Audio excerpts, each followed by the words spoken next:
প্রিয় ছাত্রছাত্রী, তোমাদের অনলাইন ক্লাসে স্বাগত জানাই। দেখো, আমরা তড়িৎ ক্ষেত্র চ্যাপ্টারটা নিয়ে আলোচনা করছিলাম। তো এর আগের দিনে আমরা তড়িৎ ক্ষেত্র চ্যাপ্টারের মোটামুটি এই যে তড়িৎ দ্বিমেরুগুলো নিয়ে আলোচনা করেছিলাম, এবং কোনো একটা তড়িৎ দ্বিমেরুর উপরে ক্রিয়াশীল যে টর্ক কত হয় সেটাও আলোচনা করেছি। আজকে যে বিষয় নিয়ে শুরু করব সেটা হচ্ছে ডাইইলেকট্রিক, বা বাংলায় যেটাকে বলা হয় পরাবিদ্যুৎ। আজকে যে বিষয়টা আলোচনা করব সেটা হচ্ছে ডাইইলেকট্রিক,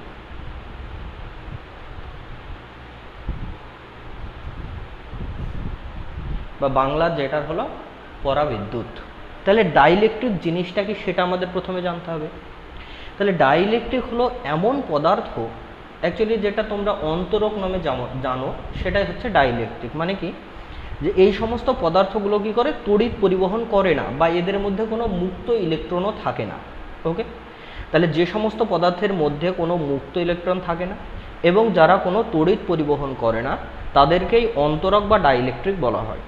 ওকে, এবার যদি কি করা হয়, যে এখানে যদি কোনো তড়িৎ ক্ষেত্রের মধ্যে যদি এই একটা ডাইইলেকট্রিককে রাখা হয়, মানে কোনো একটা অন্তরক পদার্থকে রাখা হয়, তাহলে কি হতে পারে, যে সেখানে কিছু আবিষ্ট আধানের সৃষ্টি হতে পারে, যেটা তার পৃষ্ঠতলে ছড়িয়ে থাকবে।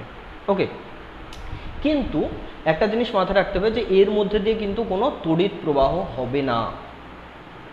মানে তোমরা যেটা অন্তরক নামে জানো সেটাই হচ্ছে অ্যাকচুয়ালি ডাইইলেকট্রিক। ওকে, তো এই ডাইইলেকট্রিক কে সাধারণত দুটো ভাগে ভাগ করা হয়। ওকে, এই ডাইইলেকট্রিককে সাধারণত দুটো ভাগে ভাগ করা হয়। সেটা কি, একটা হচ্ছে অমেরুবর্তী পদার্থ আর একটা মেরুবর্তী পদার্থ। ওকে, এটাকে দুটো ক্যাটাগরিতে ভাগ করা হয় বললাম। নাম্বার ওয়ান, নন পোলার সাবস্ট্যান্স।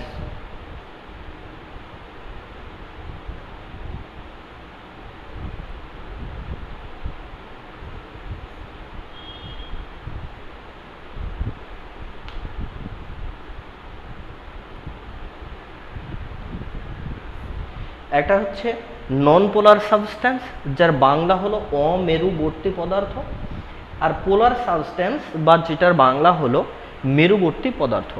তাহলে অমেরুবর্তী পদার্থ বা নন পোলার সাবস্ট্যান্স কি? দেখো, নন পোলার সাবস্ট্যান্স বা অমেরুবর্তী পদার্থ হলো সেই সমস্ত পদার্থ যাদের মধ্যে কি হয় না, নেগেটিভ যে আধান থাকে সেই নেগেটিভ আধানের কেন্দ্র এবং পজিটিভ আধানের কেন্দ্র একই বিন্দুতে অবস্থান করে। কীরকম বিষয়টা, একটা ছবি আঁকলে বুঝতে পারবে বিষয়টা। মনে করো এটা একটা সাবস্ট্যান্স। ওকে, এই সাবস্ট্যান্সটার মধ্যে মনে করো ইলেকট্রন থাকতে পারে, আবার কি থাকতে পারে, প্রোটন থাকতে পারে। ইলেকট্রন এবং প্রোটন, এই ইলেকট্রনের যে কেন্দ্র সেটাও মনে করো এইটা, প্রোটন যেটা কেন্দ্র সেটাও মনে করো এইটা। তাহলে এইরকম যদি হয়, তাহলে এইটা ইলেকট্রনের সমান যদি প্রোটন থাকে, তাহলে এইটার ক্ষেত্রে কি কোনো রকম আধান দেখা দেবে? সেরকম দেখা যাবে না। তাহলে সেটার ক্ষেত্রে এই যে মানে এই ধরনের যে পদার্থগুলো পাওয়া যাবে, যাদের মধ্যে নেগেটিভ আধানের কেন্দ্র এবং পজিটিভ আধানের কেন্দ্র একই বিন্দুতে অবস্থান করবে, তাদেরকে বলা হয় অমেরুবর্তী পদার্থ বা নন পোলার সাবস্ট্যান্স। ওকে, তাহলে অমেরুবর্তী পদার্থকে যদি তুমি এমনি সাধারণ অবস্থায় রাখো, তাহলে সেটার মধ্যে কিন্তু কোনো রকম দ্বিমেরু সৃষ্টি হয় না। দ্বিমেরু জিনিসটা কি বলেছিলাম, যদি কোথাও মনে করো একটা নির্দিষ্ট ডিস্টেন্সে পজিটিভ এবং নেগেটিভ আধানকে রাখা হয়, তাহলে সেইটা একটা দ্বিমেরু সৃষ্টি করে। সমান এবং বিপরীত যদি দুটো আধানকে একটা নির্দিষ্ট দূরত্বে রাখা হলে সেটা সৃষ্টি করে দ্বিমেরু। কিন্তু এইখানে দেখো একই পয়েন্টে নেগেটিভ আধান আছে, আবার পজিটিভ আধানের কেন্দ্রটাও একই পয়েন্টে আছে কোনো পদার্থের মধ্যে। তাহলে এটার মধ্যে কি এরকম দ্বিমেরু সৃষ্টি করার কোনো গল্প আছে? নেই। তাহলে এই ধরনের যে পদার্থগুলো পাওয়া যাবে সেগুলো হচ্ছে অমেরুবর্তী পদার্থ বা নন পোলার সাবস্ট্যান্স বলা হয়।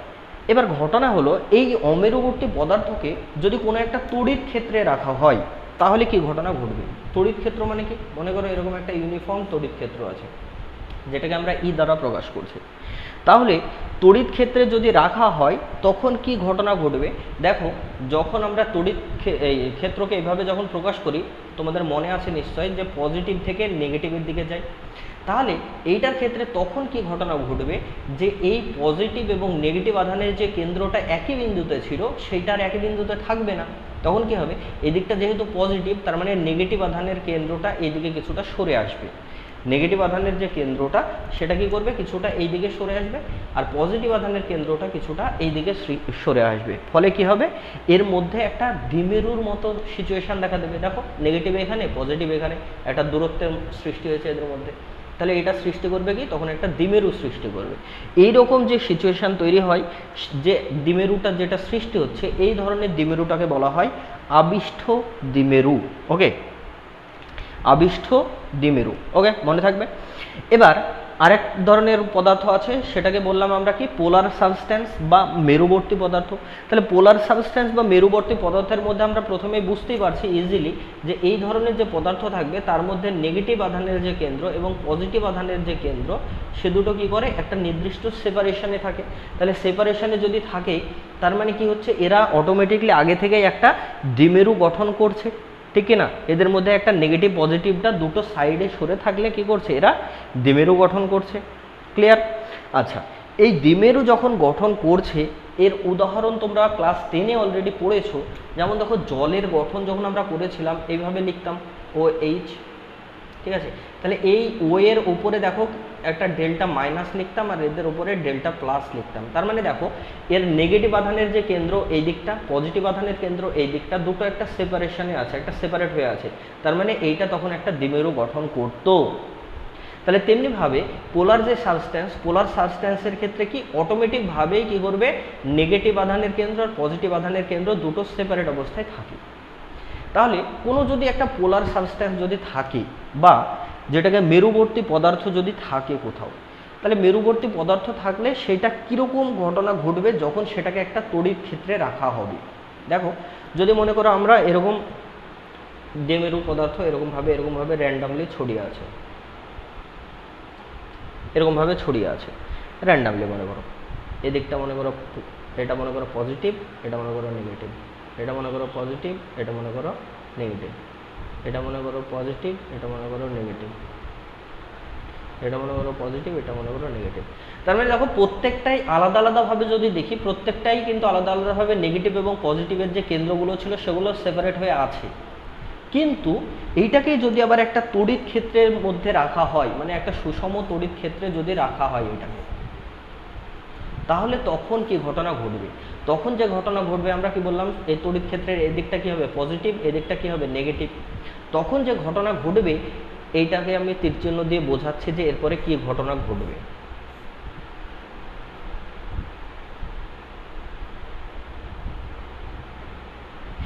দেখো, এই সুষম তড়িৎ ক্ষেত্রে যদি এটাকে রাখা হয়, তখন যে ঘটনাটা ঘটবে, যে এই দিকটা কি পজিটিভ আর এই দিকটা কি নেগেটিভ। সুতরাং এই যে আলাদা আলাদা যে এগুলো ছিল আর কি, বলতে পারো যে কণাগুলো ছিল যেগুলো আর কি, সেগুলো তো আলাদা আলাদা দ্বিমেরু ফর্ম করেছিল, এবং সেগুলো দেখো র্যান্ডামলি সজ্জিত ছিল। কোথাও প্লাসটা এদিকে, মাইনাসটা এদিকে, কারো ক্ষেত্রে প্লাসটা এদিকে, মাইনাসটা এদিকে, কারো ক্ষেত্রে মাইনাসটা এদিকে, প্লাসটা, এবার র্যান্ডামলি সজ্জিত ছিল।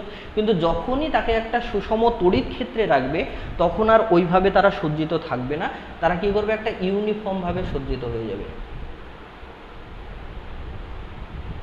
এবং ইউনিফর্মভাবে সজ্জিত হয়ে যাওয়ার পরে কি ঘটনা ঘটবে, দেখো এই দিকটা যেহেতু পজিটিভ, সুতরাং ওর যে নেগেটিভ প্রান্তগুলো আছে সেগুলো এর দিকে মুখ করে থাকবে।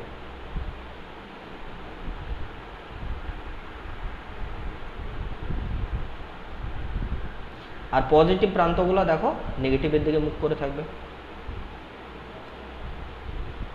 মানে বুঝতে পারছো? মানে এই যে ঘটনাটা ঘটছে, এইটা কি বিশৃঙ্খলভাবে সজ্জিত ছিল, কিন্তু যখনই সেখানে একটা ইলেকট্রিক ফিল্ড দিলে কোনো পদার্থের মধ্যে, আমরা এই যে অনেকগুলো যেগুলো আঁকলাম না, সেগুলো মনে করো একটা পোলার সাবস্ট্যান্স, অনেকগুলো পোলার সাবস্ট্যান্সের কণা আছে সেরকমভাবে ভাবলাম। তো সেগুলোর উপরে যখন তড়িৎ ক্ষেত্র দেবে, তখন তড়িৎ ক্ষেত্রের দিকে সজ্জিত হবে। তড়িৎ ক্ষেত্রের দিকে সজ্জিত হওয়া মানে কি, তড়িৎ ক্ষেত্রের যেদিকে নেগেটিভ আছে সেদিকে কি করবে, দ্বিমেরুটার পজিটিভটা মুখ করে থাকবে। দেখো, এটারও পজিটিভ মুখ এদিকে, এটারও পজিটিভ মুখ এদিকে, এটারও পজিটিভ মুখ এদিকে। আর যেদিকে পজিটিভ প্রান্ত থাকবে, এদিকে পজিটিভ প্রান্ত আছে, তাহলে পজিটিভ প্রান্তর দিকে দ্বিমেরুগুলোর কি করবে, নেগেটিভ মুখগুলো থাকবে। দেখো, এই ধর নেগেটিভটা এদিকে, নেগেটিভটা এদিকে, নেগেটিভটা এদিকে, নেগেটিভটা এদিকে, এইভাবে সজ্জিত হয়ে যায়। এটাকেই বলা হয় অ্যালাইনমেন্ট করা বা সজ্জিত হয়ে যাওয়াকে, এটাকে বলা হয় অ্যালাইনমেন্ট অবস্থা। হ্যাঁ, তো তাহলে পোলার সাবস্টেন্সের ক্ষেত্রে এই ঘটনাগুলো ঘটে থাকে, বা মেরুবর্তী পদার্থের ক্ষেত্রে এই ঘটনাগুলো ঘটে থাকে। এই বিষয়টা কিন্তু আমাদেরকে মনে রাখতে হবে। ওকে, আচ্ছা, এবার আমরা একটা ইম্পর্টেন্ট বিষয়ের দিকে যাব, সেটা হচ্ছে যে ক্ষেত্র ভেক্টর জিনিসটা কি, ক্ষেত্র ভেক্টর কি, এবং তার সাথে সাথে যেগুলো আছে, একটা হচ্ছে তড়িৎ ফ্লাক্স, এবং তার রিলেটেড একটা উপপাদ্য আছে যেটাকে বলা হয় গসের উপপাদ্য বা গাউসের উপপাদ্য বলা হয়। তো সেই জিনিসগুলো কি সেটা দেখব। ওকে, দেখো, যদি কোথাও একটা, মনে করো এরকম একটা আবদ্ধ একটা তল আছে, কোথাও একটা আবদ্ধ এরকম একটা তল আছে, তার সারফেস এরিয়া বা ক্ষেত্রফল আমরা ধরে নিলাম এস। এই যে আবদ্ধ তল আছে তার ক্ষেত্রফলটাকে বললাম আমরা এস। এই ক্ষেত্রফল যে জিনিসটা, সেইটা কিন্তু এই তড়িতের ক্ষেত্রে বা তড়িৎ ক্ষেত্রের ক্ষেত্রে সেটাকে কিন্তু আমরা একটা ভেক্টর হিসেবে দেখি। মানে কি, ভেক্টর হিসেবে যখনই দেখব তখন তার মানে কি থাকতে হবে, তার একটা ডিরেকশন থাকতে হবে। তো সেই জন্য বলা হয় যে এই যে ক্ষেত্রফল যেটা আছে তার একটা নির্দিষ্ট ডিরেকশন আছে। কি ডিরেকশন আছে সেটা এইখানে একটা ছোট্ট জায়গা আঁকি। মনে করো আমরা এই টোটাল সারফেসের উপরে এখানে আমি একটা ছোট্ট একটা সারফেস কল্পনা করলাম। সেই সারফেসটা কোনটা, এইটা। টোটালটা বড়টা একটা টোটাল এস সারফেস, তার মধ্যে আমি একটা খুব ক্ষুদ্র সারফেস কল্পনা করলাম যেটা হলো ডিএস। এই যে ডিএস যে সারফেসটা কল্পনা করলাম, এই সারফেসটার দিক বা ডিরেকশন কোনটা হয় জানো, সবসময় এই যে সারফেস আছে এই সারফেসের সাথে পারপেন্ডিকুলার বা লম্বভাবে হয়, দিয়ে সেটাকে প্রকাশ করা হয় অ্যাকচুয়ালি ডিএস ভেক্টর দ্বারা। এই যে সারফেসটাকে প্রকাশ করা হয় ডিএস ভেক্টর দ্বারা। আর এই সারফেসটার ডিরেকশন কোনটা হলো, সেটা হলো না এই যে সারফেসটুকু যেটুকু কল্পনা করলাম বা ক্ষেত্রফল যেটুকু কল্পনা করলাম, খুব ক্ষুদ্র একটা ক্ষেত্রফল কল্পনা করলাম, তার সাথে লম্বভাবে লম্ব দিক বরাবর দিক হয়। তাহলে সবসময় একটা কথা তোমাদেরকে মাথায় রাখতে হবে যে ক্ষেত্রফল হলো একটা ভেক্টর রাশি, যার দিক হলো সেই যে তলটা বা ক্ষেত্রফলটা আছে তার সাথে সবসময় পারপেন্ডিকুলার বা লম্ব হবে। এই জন্য ক্ষেত্র ভেক্টর বলা হয় এটাকে একটা। ওকে, বা এরিয়া ভেক্টর হিসাবে চিহ্নিত করা হয়, এবং সেটাকে প্রকাশ করা হয় খুব ক্ষুদ্রের ক্ষেত্রে ডিএস উপরে ভেক্টর চিহ্ন দিয়ে। এবার ক্ষেত্র ভেক্টর জিনিসটা আমরা কি বুঝলাম। এবার একটা জিনিস আমাদেরকে বুঝতে হবে, সেটা হচ্ছে তড়িৎ ফ্লাক্স কি বা ইলেকট্রিক ফ্লাক্স কি। দেখো, আমরা বলরেখা জিনিসটা সম্পর্কে আইডিয়া পেয়েছি। বলরেখা প্রসঙ্গে আমি বলেছিলাম যদি একটা পজিটিভ আধান থাকে, পজিটিভ আধান থেকে সবসময় লম্বভাবে কি হয়, বাইরের দিকে বলরেখা বাইরে বেরোতে থাকে। বলরেখা এক ধরনের ইমাজিনারি লাইন। যদি একটা নেগেটিভ চার্জ থাকে, নেগেটিভ চার্জের কি হয়, বাইরে থেকে ভেতরের দিকে সবসময় ঢুকতে থাকে, এবং সেটা ওই যে সারফেসের যে পয়েন্টে ঢুকছে সেই পয়েন্টের সাথে লম্বভাবে ঢুকে। এগুলো ছিল বলরেখা। এবারে যখন তড়িৎ ফ্লাক্সের কথা বলবে, তড়িৎ ফ্লাক্স হলো যে কোনো একটা তলের মধ্য থেকে লম্বভাবে যে বলরেখা বাইরে বের হয় তাকেই বলা হয় তড়িৎ ফ্লাক্স। তাহলে কি বললাম জিনিসটা, বললাম যে কোনো একটা তলের মধ্যে দিয়ে লম্বভাবে অতিক্রান্ত বলরেখার সংখ্যাকেই বলা হয় তড়িৎ ফ্লাক্স। তড়িৎ ফ্লাক্সের ক্ষেত্রে একটা জিনিস মনে রেখো, এটা হলো একটা স্কেলার কোয়ান্টিটি।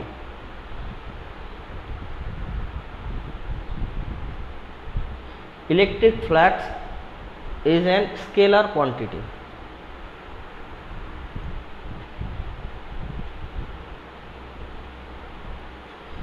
তাহলে তড়িৎ ফ্লাক্স হলো একটা স্কেলার কোয়ান্টিটি, এই জিনিসটাও কিন্তু মাথায় রাখবে। তাহলে বলরেখা বা তড়িৎ ইলেকট্রিক ফ্লাক্স বা তড়িৎ বলরেখা ইলেকট্রিক ফ্লাক্স বা তড়িৎ ফ্লাক্স যে জিনিসটা আমি কথা বললাম সেটা হলো কি, যখন কোনো একটা সারফেস থাকবে। আচ্ছা, তুমি আমাকে একটা কথা বলো যে তড়িৎ বলরেখা কখন বেরোবে? যখন কোনো একটা সারফেসের মধ্যে কিছু পরিমাণ চার্জ থাকবে, তাই কি না?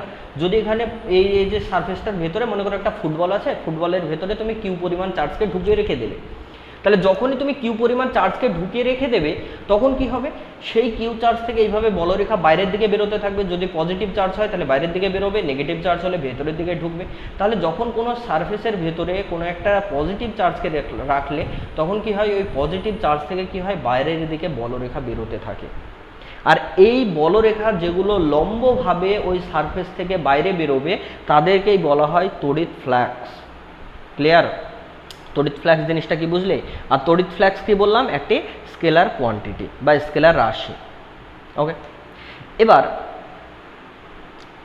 এই যে তড়িৎ ফ্লাক্স যেটা আছে সেটাকে আমরা কিভাবে প্রকাশ করি ম্যাথামেটিক্যালি, সেইটা আমরা একটু শিখব।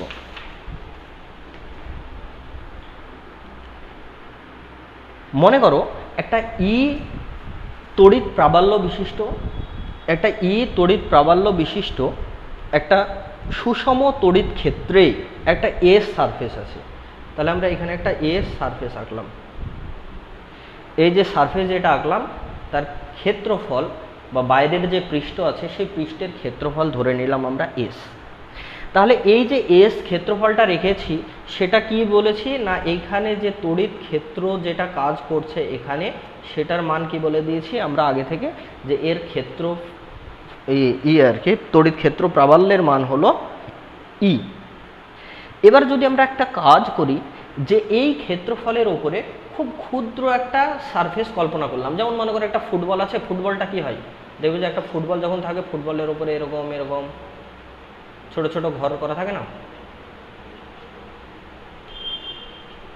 এরকম এরকম ঘর করা থাকে। আমরা মনে করি এরকম খুব ক্ষুদ্র একটা পার্টকে নিলাম, তাহলে আমরা ধরে নিলাম যে এই যে এটা সারফেসটা নিয়েছি, সারফেসের উপরে খুব ক্ষুদ্র একটা সারফেস নিলাম, যে সারফেসটাকে আমরা বলছি ডিএস পরিমাণ একটা সারফেস নিলাম। ওকে, আচ্ছা এই যদি ডিএস যে সারফেসটা নিলাম আমরা, সেই সারফেসটার ডিরেকশন কোনটা হবে?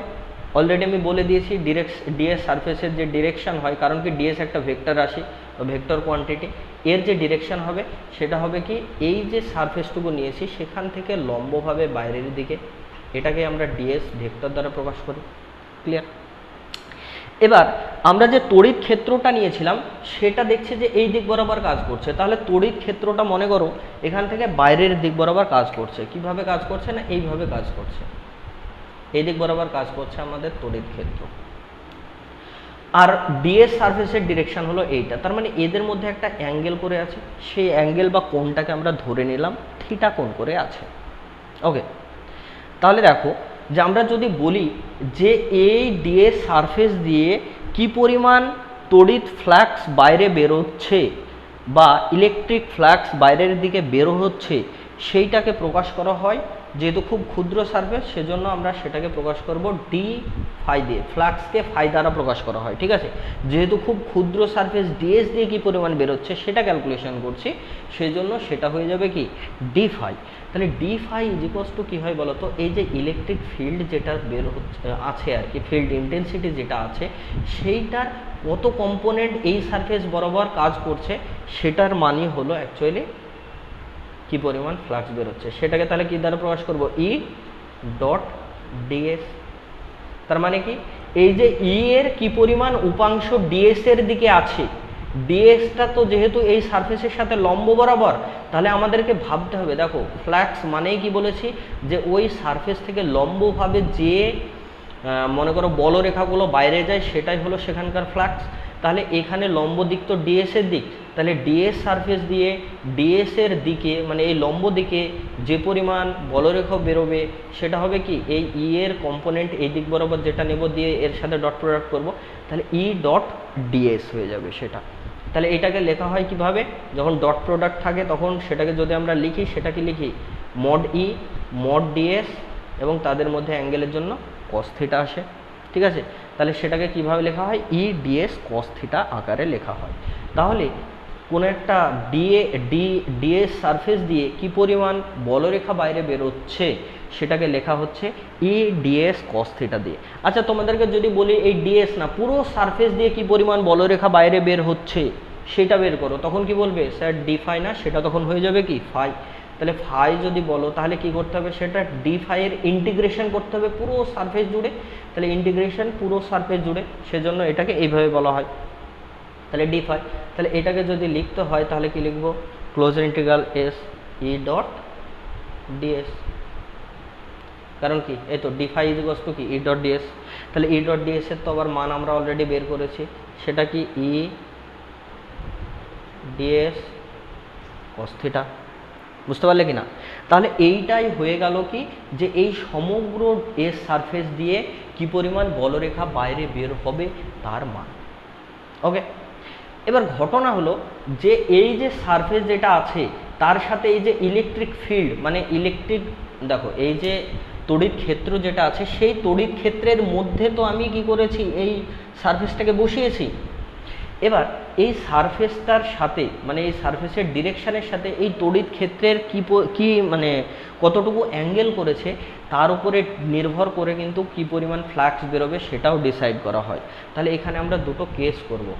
ফার্স্ট কেস হলো যখন when theta is equals two 0 degree, তার মানে কি theta is equals two 0 degree কথার অর্থ কি, এই যে ইটা আর এই যে ডিএস সারফেসের ডিরেকশনটা একই দিকে, বুঝলে কি না?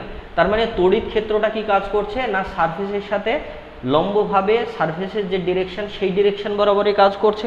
তাহলে সেইভাবে যদি হয় তাহলে ফাইয়ের মান কত হবে, ফাইয়ের মান ইন্টিগ্রেশন অফ ই ডিএস কস কত হবে 0 ডিগ্রি। তাহলে কস 0 ডিগ্রির মান কত 1। আরে তাহলে কি হলো integration of E of dS, আর ডিএস মানে কি টোটাল সারফেস, মানে ডিএস এর ইন্টিগ্রেশন মানে কি টোটাল সারফেসের ইন্টিগ্রেশন। তাহলে টোটাল সারফেসের যখন ইন্টিগ্রেশন করবে সেটা কি হয়ে যাবে এস হয়ে যাবে। ডিএস মানে কি ক্ষুদ্র সারফেস, এবার সেটার যদি টোটালটার জন্য ইন্টিগ্রেশন করি তাহলে কি হয়ে যাবে টোটাল সারফেসটা পেয়ে যাব। আর ই তো যেহেতু কনস্ট্যান্ট, এখানে একটা নির্দিষ্ট পরিমাণ ইলেকট্রিক ফিল্ড দিয়েছি সেজন্য ই এর মান কনস্ট্যান্ট, তাহলে ইটা বাইরে বেরিয়ে গেল আর ডিএস এর ইন্টিগ্রেশন এস হলো। তাহলে আলটিমেটলি পেলাম কি ইএস। তার মানে এইখানে যখন ই এর সাথে ডিএস এর কোণ যখন theta is equals two 0 degree তখন কি হচ্ছে না আমরা ম্যাক্সিমাম পরিমাণে তোমার ফ্লাক্স পাচ্ছি। এবার কেস টু, কেস টু কি বলছে, কেস টু বলছে হোয়েন এই যে অ্যাঙ্গেলটা theta is equals to 90 degree, তার মানে কি যখন ওই সারফেসের সাথে তড়িৎ ক্ষেত্র প্রাবল্যের যে ডিরেকশন তার মধ্যে যে অ্যাঙ্গেল সেটা যদি 90 ডিগ্রি হয় তাহলে ফাই ইজ ইকুয়ালস টু কত হবে ইন্টিগ্রেশন অফ ই ডিএস কস 90। কস 90 ডিগ্রির মান কত, কস 90 মান 0 হয়ে যাচ্ছে, তার মানে টোটাল টার্ম 0, তাহলে এখান থেকে আলটিমেটলি পেয়ে যাচ্ছে কি 0। তার মানে বুঝতে পারলাম যখন তড়িৎ ক্ষেত্র প্রাবল্য এবং ওই সারফেসের যে লম্ব ডিরেকশন এদের মধ্যে যদি অ্যাঙ্গেল 90 ডিগ্রি হয় তাহলে তখন আমরা কি পাচ্ছি ফ্ল্যাক্সের মান কত পাচ্ছি 0 পাচ্ছি। এই তড়িৎ ফ্ল্যাক্সের একটা একক আছে, ইউনিট আছে, হ্যাঁ এই যে তড়িৎ ফ্ল্যাক্স ফাই, ফাইয়ের একটা ইউনিট আছে, ফাইয়ের যে ইউনিট সেটা হচ্ছে newton metre square per coulomb,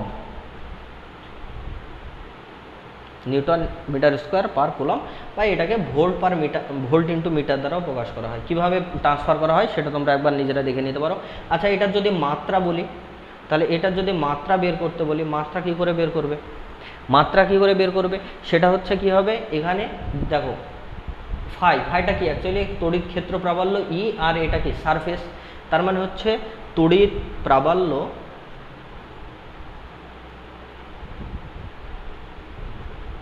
তার মাত্রা এবং ইনটু তার সাথে কি হবে ক্ষেত্রফলের মাত্রা। তাহলে তড়িৎ প্রাবল্য যেটা আছে সেটার মাত্রা কি হয়ে যাবে তোমরা ক্যালকুলেশনটা দেখে নেবে, M L T to the power -3 I to the power -1y, আর ক্ষেত্রফল কি এল স্কোয়ার দিয়ে আলটিমেটলি কত পেলাম M L cube T to the power -3 I to the power -1। Okay, আচ্ছা এইটুকু মোটামুটি তড়িৎ ফ্লাক্স সম্পর্কে বেসিক জায়গা জানতে হবে। হ্যাঁ আরেকটা বিষয় বলি, এই তড়িৎ ফ্লাক্সে আমি কি বললাম যদি ভেতরে যদি পজিটিভ আধান থাকে তাহলে তড়িৎ ফ্লাক্স কি হবে বাইরের দিকে বেরোবে, বলরেখা কি হয় বাইরের দিকে বেরোয়, তার মানে তড়িৎ ফ্লাক্সটাও কি হবে বাইরের দিকে বেরোবে। তাহলে এই ধরনের তড়িৎ ফ্লাক্সকে বলা হয় পজিটিভ ফ্লাক্স, ঠিক আছে। আর যদি তড়িৎ ফ্লাক্সটা যদি ইনওয়ার্ড ডিরেকশন হয় মানে কি ভেতরের দিকে হয়, এরকমভাবে ভেতরের দিকে হয় তাহলে তখন তাকে কি বলবো নেগেটিভ ফ্লাক্স। তাহলে দুই ধরনের ফ্লাক্স হয়, একটা কি পজিটিভ ফ্লাক্স আর একটা হয় নেগেটিভ ফ্লাক্স। যখন ফ্লাক্সটা বহির্মুখী হবে তখন সেটাকে বলবো পজিটিভ ফ্লাক্স, আর ফ্লাক্সটা যদি ভেতরের দিকে হয় তাহলে সেই ফ্লাক্সটাকে বলবো তখন আমরা নেগেটিভ ফ্লাক্স বলবো। ওকে, তাহলে ফ্লাক্স সম্পর্কে মোটামুটি আমাদের আইডিয়া পেলাম। এবার আমি কি বললাম যে একটা উপপাদ্য আছে, সেই উপপাদ্যটা আমাদেরকে মুখস্থ করতে হবে এবং এটার প্রুফও জানতে হবে। ওকে, উপপাদ্যটা দুটো পদ্ধতিতে জানতে হবে, একটা সিজিএস পদ্ধতিতে একটা এসআই পদ্ধতিতে। উপপাদ্যটা কি উপপাদ্য সেটা হচ্ছে গাউসের উপপাদ্য, বা ইংলিশে যদি বলা হয় তাহলে সেটাকে বলা হয় গস থিওরেম।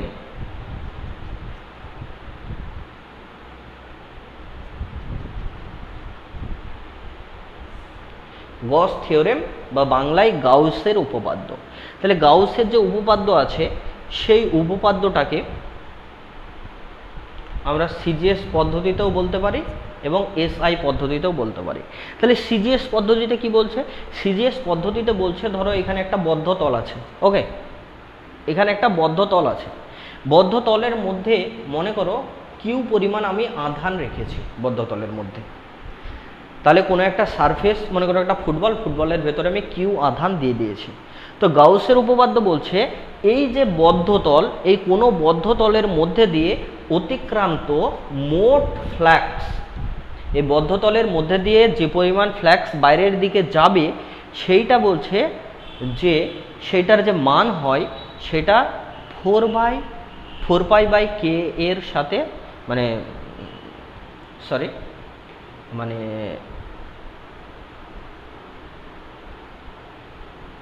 ওখানে যদি কিউ আধান থাকে, এখানে যদি কিউ আধান থাকে তাহলে কিউ আধানের 4π/k গুণ হয়, বুঝলে?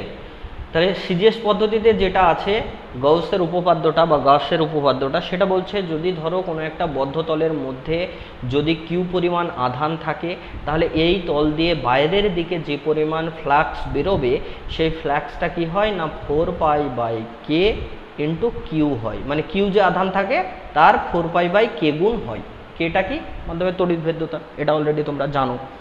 তাহলে আমরা অলরেডি একটু আগে দেখো যে কোনো সারফেস দিয়ে বাইরের দিকে যে পরিমাণ টোটাল ফ্লাক্স বের হয় সেটাকে আমরা কি আকারে প্রকাশ করলাম? এই যে দেখো ফাই = E.ds cos θ, ঠিক আছে, বা যেটাকে বলতে পারি E.ds ফাই = তাই না? তাহলে কোনো একটা তল দ্বারা বাইরের দিকে যে পরিমাণ ফ্লাক্স বের হবে সেটাকে আমরা কিভাবে প্রকাশ করি? SE.ds। তাহলে এইটার মান হবে 4π/k ইন্টু ওই ভেতরে যে পরিমাণ আধান আছে সেইটা। বোঝা গেল? ভেতরে যদি কিউ আধান থাকে তাহলে 4π/k ইন্টু কিউ, ভেতরে যদি মনে করো ক্যাপিটাল কিউ পরিমাণ আধান থাকে তাহলে 4π/k ইন্টু ক্যাপিটাল কিউ। এইরকমভাবে এইটাই হচ্ছে অ্যাকচুয়ালি গাউসের উপপাদ্য বা গাউসের উপপাদ্য। তাহলে এই গাউসের উপপাদ্যটাকে যদি তোমাকে বলে যে গাউসের উপপাদ্যটা লেখো এবং এটা প্রমাণ করে দেখাও, তাহলে এটা প্রমাণ করার ক্ষেত্রে আমরা কি করতে পারি? দেখো, প্রমাণ করার ক্ষেত্রে মনে করো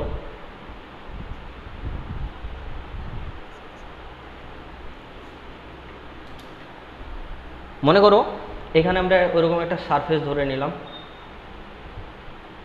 এখানে একটা পয়েন্ট কল্পনা করলাম যেটা হলো পি পয়েন্ট, আর এইটা মনে করো ওর সেন্টার ও, ঠিক আছে?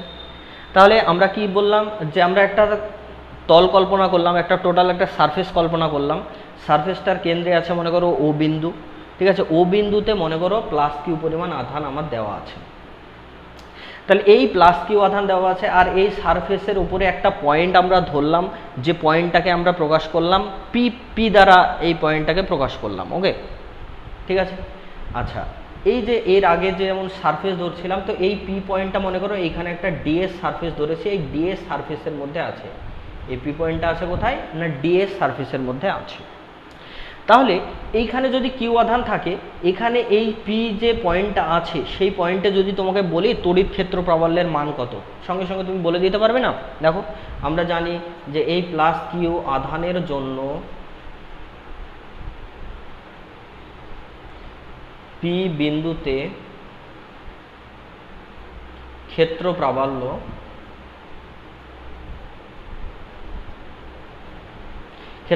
মান কি হবে বলো? ই দ্বারা প্রকাশ করা হয়। ই = কি? কিউ বাই, সিজিএস পদ্ধতিতে q by k r square হয় না? এই তো এই মাঝের ডিস্টেন্সটাকে যদি আমি আর ধরে নিই, মানে মনে করো এই পি পয়েন্টে একটা +1 আধান রেখেছি, তাহলে এই +1 আধানের উপরে এই আধানের জন্য যে পরিমাণ বল কাজ হবে সেটাই তো ক্ষেত্র প্রাবল্য, তড়িৎ ক্ষেত্র প্রাবল্য, একক আধানের উপরে ক্রিয়াশীল বল। তাহলে ই = কি হবে? Q by k r square হবে। এটাই হলো এই পি পয়েন্টে কিউ আধানের জন্য তড়িৎ ক্ষেত্র প্রাবল্য। ক্লিয়ার? আচ্ছা,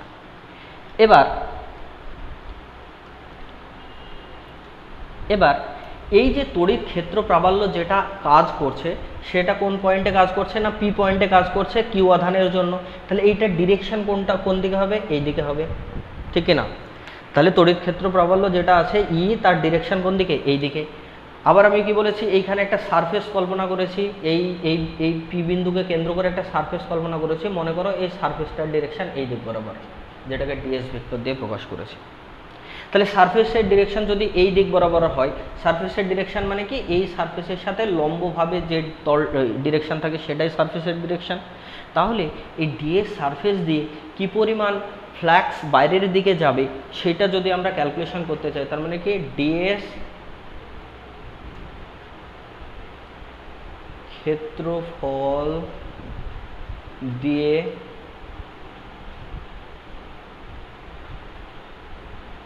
অতিক্রান্ত ফ্লাক্স, ডিএস ক্ষেত্রফল দিয়ে যে পরিমাণ ফ্লাক্স বাইরের দিকে যাবে সেটা কি হবে, সেটাকে আমরা মনে করো ডিফাই দিয়ে প্রকাশ করছি। ডিফাই ইকুয়ালস টু কি ই ডট ডিএস, একটু আগে করে দেখালাম যে এটা ওইভাবেই করবে। তাহলে ই ডট ডিএস মানে কি ইডিএস কস থিটা, এটা কি তাদের মধ্যে angle theta, EDS cos theta হবে, ঠিক আছে। এবার ঘটনা হলো এই ই এর মান কত, ই এর মান দেখো অলরেডি আমরা ক্যালকুলেশন করেছি। তাহলে কি করতে পারি আমরা, সেটা বসিয়ে দিতে পারি q by k r square into DS cos theta. সেটা কিসের মান পেলাম, ডিফাইয়ের মান, ক্লিয়ার। সেটা কার মান পেলাম, ডিফাইয়ের মান। এবার একটা জিনিস দেখো, এইটাকে আমি একটু সাজিয়ে লিখতে পারি, সেটা হচ্ছে q by k into DS cos theta by r square. এই যে dS cos theta by r square যে টার্মটা আছে, এই যে dS cos theta by r square যে টার্মটা আছে, সেইটা আবার অন্য একটা জিনিসকে প্রকাশ করে। কীরকম জিনিস দেখো, তোমরা অলরেডি অনেক আগে একটা জিনিস পড়েছো, সেটা হচ্ছে যেমন কোণ, এরকম যেমন ধরো বৃত্তের এখানে যেমন এটা হয় কোণ, তেমনি একটা ঘনকোণ বলে জিনিস হয়। ঘনকোণ কি বলেছিলাম, যে এইখানে যদি একটা খুব ক্ষুদ্র সারফেস থাকে, এই সারফেসটা কেন্দ্রে যে পরিমাণ কোণ উৎপন্ন করে সেটাকে ঘনকোণ বলে। ঘনকোণকে প্রকাশ করা হয় ডি ওমেগা দ্বারা। এই ডি ওমেগার মান কত হয়, এই যে সারফেস যেটা হয় সেই সারফেসের মান বাই কি হয়ে যায়, আর স্কোয়ার হয়। এই যে মাঝের ডিস্টেন্স যদি আর হয় তাহলে ডিএস বাই আর স্কোয়ার হয়। এবার ঘটনা হলো এই যে ডিএস কস থিটা যেটা, সেটা কি হলো, যে এইখানে দেখো এই ভেক্টরের জন্য যেটা আসলো সেটা হচ্ছে অ্যাকচুয়ালি ডিএস কস থিটা। তাহলে এইটা হয়ে যাবে কি dS cos theta by r square হয়ে যাবে। ওকে, তাহলে এই যে dS cos theta by r square, এটাকে আমরা প্রকাশ করতে পারি ডি ওমেগা দিয়ে। তাহলে কি হয়ে যাবে, কিউ বাই কে ইন্টু এটা হয়ে যাবে ডি ওমেগা। ওকে, ডি ওমেগাটা কি বুঝতে পারলে, অ্যাকচুয়ালি ঘনকোণ, ক্লিয়ার। এবারে দেখো এই যে ডি ওমেগা যে জিনিসটা, এইটাকে আবার যদি তুমি টোটাল সারফেসটার জন্য ইন্টিগ্রেশন করো, তাহলে আবার তার মান হয় কি, integration of D omega is equals to কি হয়, ওমেগা, এটার মান হয় কি 4 পাই হয় অ্যাকচুয়ালি। হ্যাঁ, টোটাল সারফেসের জন্য হয় 4 পাই। এবারে দেখো এই ডি ফাই, সেটার মান পেলাম কি q by k into d omega, তাই না, এটা তো ডি ফাইয়ের মান। এবার যদি তোমাকে বলি এই টোটাল যে এস সারফেসটা ছিল, এই এস সারফেসের জন্য কত পরিমাণ ফ্লাক্স বেরোবে সেটা বের করো, তাহলে এস সারফেসের জন্য যে পরিমাণ ফ্লাক্স বেরোবে সেটা হলো ফাই ইজ ইকুয়ালস টু কী হবে, integration of S surface q by k into d omega, clear. দেখো কিউ আর কে দুটোই কনস্ট্যান্ট, সেজন্য কিউ বাই কে আমরা বাইরে বের করে নিলাম। তাহলে কি হলো, ইন্টিগ্রেশন অফ ডি ওমেগা পুরো এস সারফেসের জন্য। আমি তোমাকে বললাম যে টোটাল সারফেসের জন্য যখন ই করবা সেটার মান কত হয়, 4 পাই হয়। তাহলে কি হলো 4 পাই, এটার ইন্টিগ্রেশন কত হলো 4 পাই, আর কিউ বাই কে অলরেডি ছিল, তাহলে 4 pi by k into q পেলাম। দেখো 4 পাই বাই কে ইন্টু পেলাম কি কিউ, এটাই হলো ফাই ফ্ল্যাক্স।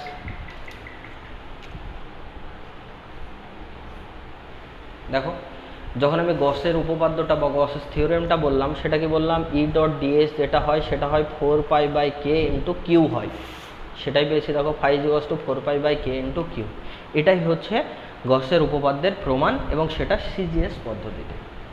এবারে যদি এসআই পদ্ধতির কথা বলি, এসআই পদ্ধতিতে ঘটনাটা কি হয়, তাহলে সেটা আমরা একটু দেখব। দেখো যখন এসআই সিস্টেমের ক্ষেত্রে বলবো গাউসের উপপাদ্যটা, তাহলে এসআই পদ্ধতিতে কি বলে, এসআই পদ্ধতিতে বলছে কোনো বদ্ধতলের মধ্যে দিয়ে অতিক্রান্ত মোট ফ্লাক্স ওই তলের অভ্যন্তরের মোট তড়িৎ আধানের 1/ε গুণ হয়। তার মানে কি, এটাকে যদি আমরা ম্যাথামেটিক্যালি যদি লিখি, ম্যাথামেটিক্যালি কিভাবে লিখবো, ফ্লাক্সকে কিভাবে লিখছিলাম আমরা, ফ্লাক্সকে লিখছিলাম close integral of A dot ds সমান, দেখো সিজিএস পদ্ধতিতে কি লিখেছিলাম 4π/k ইন্টু টোটাল আধান, তাই না? এখানে বলছে যে এসআই পদ্ধতিতে গসের উপপাদ্যটা যেটা হয় সেটা হচ্ছে যদি ই ডট ডিএস মানে টোটাল ফ্লাক্স ইজ কি হয় Q/এপসাইলন হয়। ওকে, Q/এপসাইলন হয়। তাহলে এইটাকে যদি তোমাকে যদি বলে গসের উপপাদ্যটি লেখো, তাহলে কি বলবে?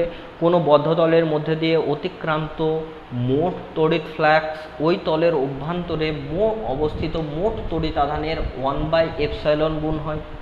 তার মানে কি, এখানে যদি একটা সারফেস থাকে, এই সারফেসের ভেতরে যদি কিউ পরিমাণ চার্জ থাকে, তাহলে এই তল এর চারিদিকে তল দিয়ে অতিক্রান্ত মোট ফ্লাক্সের পরিমাণ হবে কি, যে ওই কিউ পরিমাণ আধান ইন্টু 1/এপসাইলন। ওকে, এটা তাহলে এটাকে যদি আমরা প্রুফ করতে বলি যে এটাকে প্রুফ করে দেখাও এসআই সিস্টেমে, যে এটা লিখলে তাহলে এটা কিভাবে প্রুফ করবে? দেখো আমরা সেই আগের মতো কি করলাম, একটা সারফেস ধরে নেব। কোথায় সারফেস ধরে নেব? এইখানে একটা সারফেস ধরে নেব। ওকে, আমরা ধরলাম যে ওর কেন্দ্রে মনে করো একটা পয়েন্ট আছে, যে পয়েন্টে প্লাস কিউ পরিমাণ আমরা আধান দিয়ে রেখেছি। তাহলে প্লাস কিউ পরিমাণ আর যদি আধান দিয়ে রাখি, আর যদি আমি এইখানে যদি একটা পয়েন্ট পি কল্পনা করি, এই সারফেসের ভেতরে এই যে সারফেসটা আছে সেটা হলো ডিএস সারফেস। ডিএস সারফেসটার ডিরেকশন কী হবে বললাম? এই সারফেস থেকে লম্বভাবে, এটা হলো ডিএস সারফেসের ডিরেকশন। আমরা এখানে একটা পয়েন্ট পেয়েছি, ধরে নিলাম, সেই পয়েন্টটার নাম দিলাম পি। তাহলে পি পয়েন্টে যদি তড়িৎ ক্ষেত্র প্রাবল্যের মান কত হয় সেটা যদি বের করতে চাই, সেটা হলো ই ইজ টু কার জন্য? সেটা হলো কিউ আধানের জন্য এই পয়েন্টে তড়িৎ ক্ষেত্র প্রাবল্যের মান কত? তড়িৎ ক্ষেত্র প্রাবল্যের মান কত হবে? সেটা হবে 1/4π/এপসাইলন Q1 Q2/r² হয়। এখানে তো পি পয়েন্টে কত আধান আছে? +1 ইউনিট আধান আছে। তাহলে 1 ইউনিটের উপরে ক্রিয়াশীল বল, তাহলে কত হবে? কিউ বাই মাঝের যে ডিস্টেন্স সেটা আমরা যদি আর ধরে নিই, তাহলে Q/r²। তার মানে এই যে ডিস্টেন্সটা সেটা আমরা ধরে নিচ্ছি কত? আর। ওকে, তাহলে এর ডিরেকশন কোন দিকে হবে? না, এর ডিরেকশন যেটা হবে সেটা হবে এই পয়েন্ট থেকে এই বরাবর, এটা ই এর ডিরেকশন। তাই দেখা যাচ্ছে যে এদের মধ্যে একটা অ্যাঙ্গেল আছে, সেটা কত? থিটা অ্যাঙ্গেল ধরে নিলাম।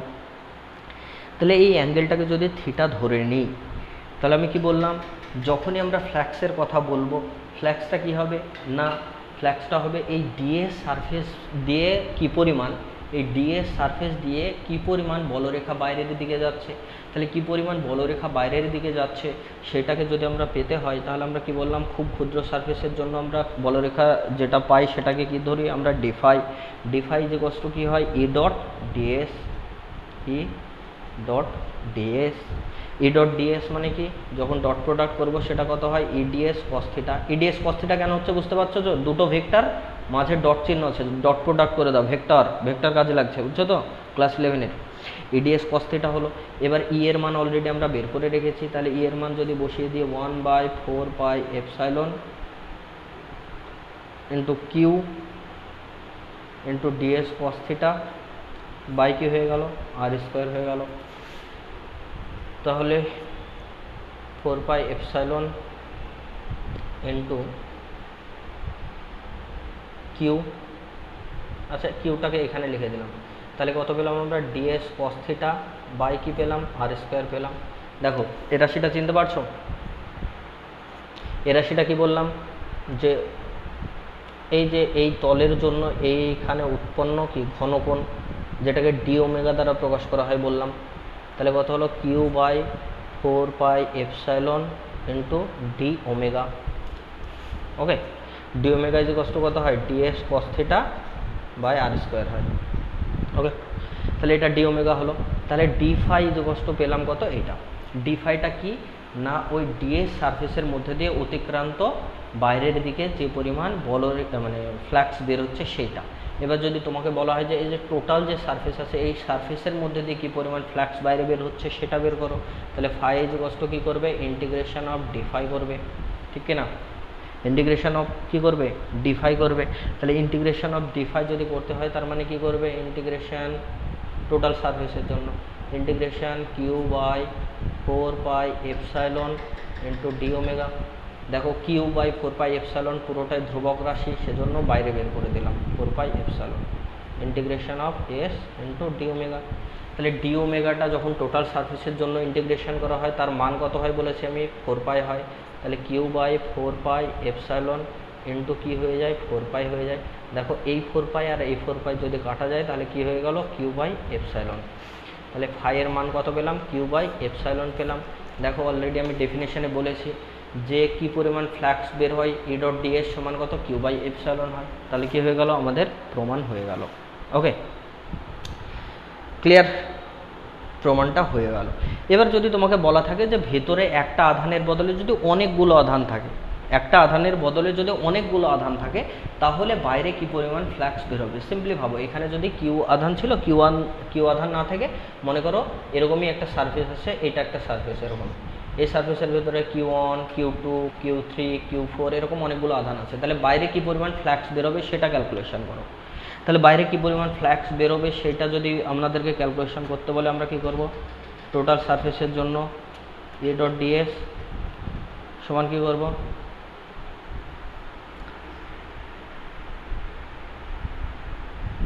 সমান কি হয়ে যাবে, দেখো সমান যেটা হবে সেটা হচ্ছে এইখানে যেমন কি বললাম টোটাল আধান বাই এপসাইলন, এটার ক্ষেত্রেও তাই হবে। তাহলে টোটাল আধানের মান কত, Q1 plus Q2 plus Q3 plus Q4, এটা হলো টোটাল আধান বাই এপসাইলন হবে। ওকে, এটা এরকম হবে। তাহলে এই ছিল মোটামুটি আমাদের গসের উপপাদ্য বা গসের ল। দেখো এইখানে যে দুটো সিজিএস বা এসআই পদ্ধতিতে যেটা আলোচনা করলাম, সেখানে আমরা ধরে নিয়েছি যে আধানটা আছে কি ওই সারফেসের ভেতরে। এবার যদি সারফেসের বাইরে আধান থাকে তার জন্য কি হয়, মানে কি পরিমাণ ফ্লাক্স বের হয় সেইটা আমাদেরকে ক্যালকুলেশন করতে হবে। তো সেই ক্যালকুলেশনটা আমি আপাতত করাচ্ছি না, তোমরা আপাতত এই পর্যন্ত ক্যালকুলেশনটা করো। আরেকটা জিনিস তোমাদেরকে বলে রাখি, আরেকটা দিন আমার টাইম লাগবে, এখানে বেশ কিছু আর কি গসের উপপাদ্যের আছে, তোমার অ্যাপ্লিকেশান আছে, অ্যাপ্লিকেশানগুলো খুবই ইম্পর্টেন্ট পরীক্ষার জন্য তোমাদেরকে করতে হবে আর কি। তো দেখো বেসিক কথা হলো যে এই যে গসের উপপাদ্যটা সেটা কিন্তু খুবই ইম্পর্টেন্ট, সুতরাং এইটা তোমরা যেটুকু আমি করালাম আর কি প্র্যাকটিসটা করবে, ডেরিভেশনটায় যেন কোনো রকম আর কি ত্রুটি না থাকে সেদিকে লক্ষ্য রাখবে। আরেকটা বিষয় যে এই তড়িৎ ক্ষেত্র চ্যাপ্টারের যে সেট 1 আছে, সেট ওয়ানে কটা প্রবলেম আছে আমি ঠিক জানি না, তো যাই হোক সেট 1-এর মোটামুটিভাবে তোমরা প্রবলেম সেট যে 1 আছে, প্রবলেম সেট 1-এর 1 মিনিট তোমাদেরকে বলে দিই।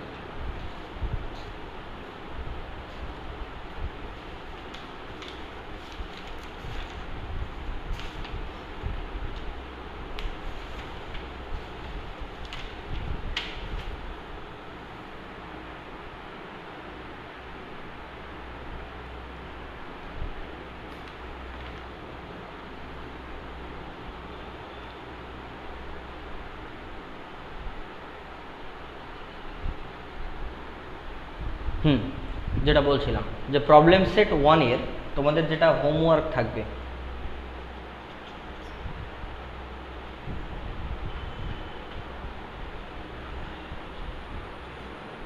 প্রবলেম সেট 1-এর 1 থেকে 20 নম্বর প্রবলেম তোমরা বাড়িতে করবা, ঠিক আছে। আর এই পর্যন্ত যতটুকু আলোচনা হলো সেটুকু আলোচনা ক্লিয়ারভাবে তোমরা প্র্যাকটিস করে রাখবা। এই চ্যাপ্টারটা যদি কমপ্লিট হয়ে যায় তারপরে কিন্তু আমি পরীক্ষা নেব, হ্যাঁ, তো সেজন্য রেডি হয়ে যাও। প্রবলেম সেট 1-এর কি বললাম, 1 থেকে 20 পর্যন্ত প্রবলেম প্রত্যেকটা তোমরা করবে, যেটা যেটা আটকাবে সেটা আমাকে বলবে, নেক্সট ভিডিওতে আমি সেগুলো করিয়ে দেবো।